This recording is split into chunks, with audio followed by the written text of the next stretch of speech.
anda bersama dengan Rafael Razel. Okay, so ini aku berada dalam Lintas Sepang untuk event KK Global yang bermula pada 21 hari bulan hingga ke 23 hari bulan itulah.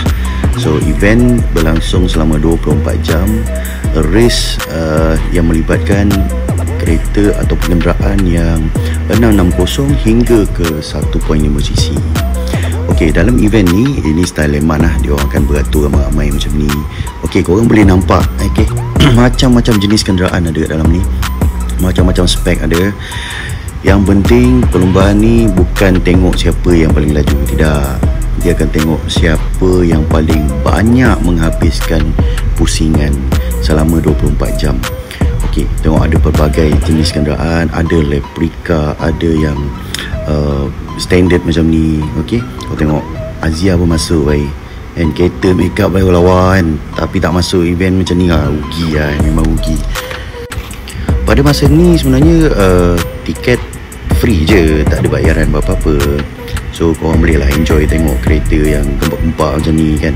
Kereta ni dia tak laju, tapi memang stylo lah kan.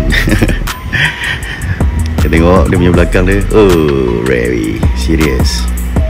Pintu dia, alamak. Tapi tak apa, ini perjalanan memang panjang lagi. Ini baru hari pertama. Pagi tadi diorang habis praktis, ini diorang akan start lumba kejap lagi. So ini kita tengok, ini pun antara kereta-kereta rare juga sebenarnya. Kebanyakan kereta ni dia orang import daripada Jepun, datang by kontainer hari Khamis. Itu macam datang. So ada juga masalah dengan kontena-kontena dia orang ni, tapi walau macam mana pun dia orang semangat tunggu ramai-ramai dengan geng-geng kita semua dekat sini, bersatu hati untuk menjayakan event ni. Alamak, tengok ni kereta ni, Ford GT style pun ada. Tapi ni menarik lah, memang menarik. Ni kalau dapat sebiji pun aku buat pergi beli sayur je kot, lepas tu simpan balik kat rumah, lap elok-elok kan. Ini memang legend. Ini kancil kita. Mana berada-berada kancil kat luar tu, boleh cubalah masuk event macam ni. Ini just for fun je, tak ada nak beria sangat pun. Relax. Okay, so bila dah selesai masalah aku kat bawah tu kan, panas pun dah sampai, apa lagi, kita duduk dalam bilik kaca lah kan. Bilik kaca ni pula sebenarnya bukan apa, kat bawah tu dia nak race, jadi kita tak boleh duduk melepet kat bawah tu, melainkan kru saja kat bawah tu. Pada hari kejadian sebenarnya pihak Petronas ada bagi free gift lah untuk siapa-siapa yang datang tu.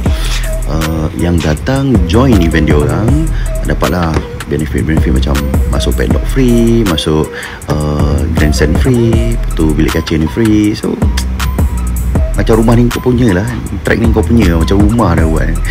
Tapi seronok bagi aku and fun. So dalam perjalanan ni aku rasa ini antara event yang aku rasa bebas lah, aku nak ke mana saja kan.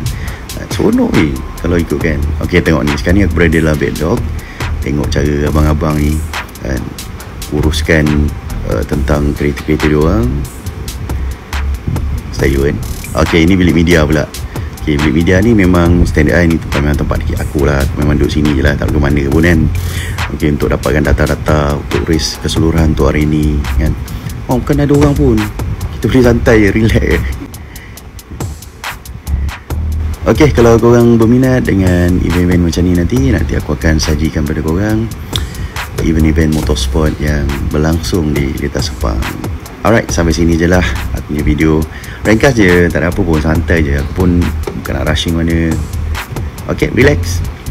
Bye.